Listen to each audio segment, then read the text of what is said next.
شیر خدا مولا علی کی پیدائش سادہ نہیں تھی، بلکہ آپ کی پیدائش کا پورا واقعہ ایک عظیم اور منفرد داستان بیان کرتا ہے۔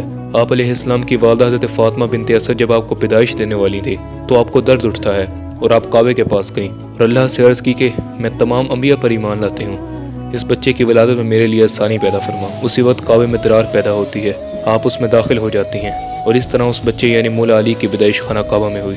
جس طرح ایک انسان پیدا ہوتا ہے اور اپنی زندگی گزارتا ہے تو اسے واپس اپنے خالق حقیقی سے ملنا ہوتا ہے۔ اس لیے آج کی ویڈیو کا جو اصل موضوع ہے وہ مولا علی علیہ السلام کی شہادت کا ہے۔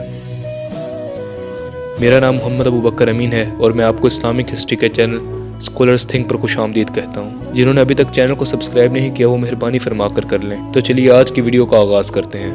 حضرت علی حضور صلی اللہ علیہ وسلم کے چچا زاد بھائی تھے اور دین اسلام کی خاطر بہت سی قربانیاں دیں۔ آپ علیہ السلام نے ہر دشمن کا مقابلہ کیا اور بڑے سے بڑے کافر کو ایک ہی بار میں نیست و نابود کیا۔ حضرت علی باہر سے بہت سخت تھے، کفار آپ کا مقابلہ کرنے سے ڈرتے تھے۔ آپ علیہ السلام نے چھوٹی سی عمر سے ہی جنگوں میں جانا شروع کر دیا تھا۔ آپ نے بدر، احد، خندق، خیبر جیسی بڑی بڑی جنگوں میں بھی حصہ لیا اور کفار کو جہنم واصل کرنے میں پیش رہے۔ کفار آپ کو دیکھ کر کہتے تھے یہ چھوٹا سا بچہ ہمارا کیا مقابلہ کرے گا، لیکن اسی چھوٹے بچے نے ایک بار میں کفار کے سرداروں کے سر قلم کیے۔ آج کی داستان آپ علیہ السلام کی شہادت کی ہے تو اس لیے یہ واقعہ ان کی شہادت کے متعلق ہے۔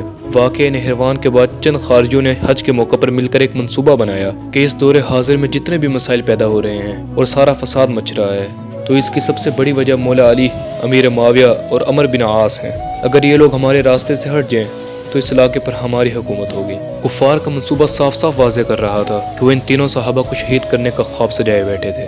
کفار کا مولا علی علیہ السلام سے بہت پرانا بدلہ تھا اور وہ جانتے تھے کہ اب یہ شخص بوڑھا ہو چکا ہے اور شہادت کو ڈھونڈ رہا ہے، لیکن ابھی بھی کوئی شخص مولا علی علیہ السلام کو للکارنے کی جرت نہیں کر سکتا تھا۔ اس لیے ان کے دلوں میں ڈر بھی موجود تھا۔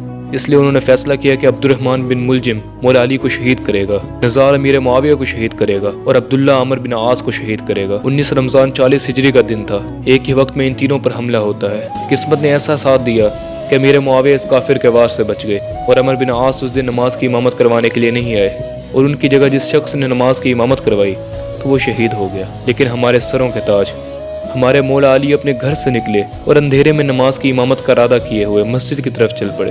مولا علی اگرچہ بوڑھے ہو چکے تھے لیکن ابھی بھی کفار کا جسم ان کو دیکھ کر کانپتا تھا۔ مولا علی کوفے کی گلیوں سے ہوتے ہوئے مسجد پہنچے اور دیکھا کہ عبد الرحمن بن ملجم سو رہا تھا۔ اسے اٹھایا کہ نماز کا وقت ہو گیا ہے۔ مولا علی نماز کی امامت کے لیے کھڑے ہوئے۔ اگرچہ مولا علی سخت جسامت کے آدمی تھے لیکن جب آپ نماز کے لیے کھڑے ہوتے تو آپ کا جسم نرم پڑ جاتا تھا۔ مولا علی نے نماز شروع کروائی۔ وہ بغیرت اسی ہی طاق میں تھا۔ اس نے تلوار مولا علی علیہ السلام کے سر پر ماری اور آپ کی داڑھی بھی خون سے بھر گئی۔ حضور صلی اللہ علیہ وسلم نے فرمایا تھا کہ علی جب تمہارا اس دنیا سے جانے کا وقت ہوگا تو تمہاری داڑھی سے خون بہے گا۔ مولا علی علیہ السلام کو معلوم ہو گیا تھا کہ اب میرے جانے کا وقت ہو گیا ہے۔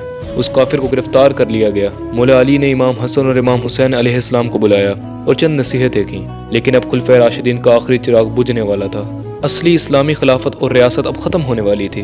اس آخری خلیفہ کے بعد کوئی ایسا اسلامی طرز حیات نہ لایا، کسی نے ایسی خلافت نہیں کر کے دکھائی۔ کفار کا منصوبہ پورا ہوا اور سب کی آنکھیں نم ہوئی۔ اسلام کو روشن سورج 20 رمضان مبارک جمعہ کی رات کو غروب ہو گیا۔ مولا علی علیہ السلام جیسی عظیم شخصیت کا جانا لوگوں کو بہت دکھی کر گیا۔ مولا علی علیہ السلام آخر میں اپنے خالق حقیقی سے جا ملے، اپنے باقی یاروں سے ملے، اپنی فاطمہ سلام اللہ علیہ سے ملے۔ مولا علی کے بعد لوگوں کے مطابق امام حسن کو خلیفہ مقرر ہونا تھا، لیکن قربان جاؤں شیر خدا کی پرورش پر، امام حسن نے صرف اس لیے خلافت کو ٹھکرایا کہ کہیں مسلمانوں میں انتشار پیدا نہ ہو جائے اور لوگ ایک دوسرے سے لڑنے نہ لگیں اور امن کو نقصان نہ پہنچے۔ اس طرح خلافت راشدہ کا اختتام ہوا۔ 30 سال کی انتھک محنت مکمل ہوئی۔ اب اسلام بہت دور دراز تک پھیل گیا تھا۔ مولا علی حق ادا کر گئے اور اس طرح روشن چراغ بجھ گیا۔ آج کی اس ویڈیو کا یہیں پر اختتام ہوتا ہے۔ امید ہے کہ آپ کو یہ ویڈیو پسند آئی ہوگی۔ ملتے ہیں کسی اگلی ویڈیو میں، تب تک کے لیے اللہ حافظ۔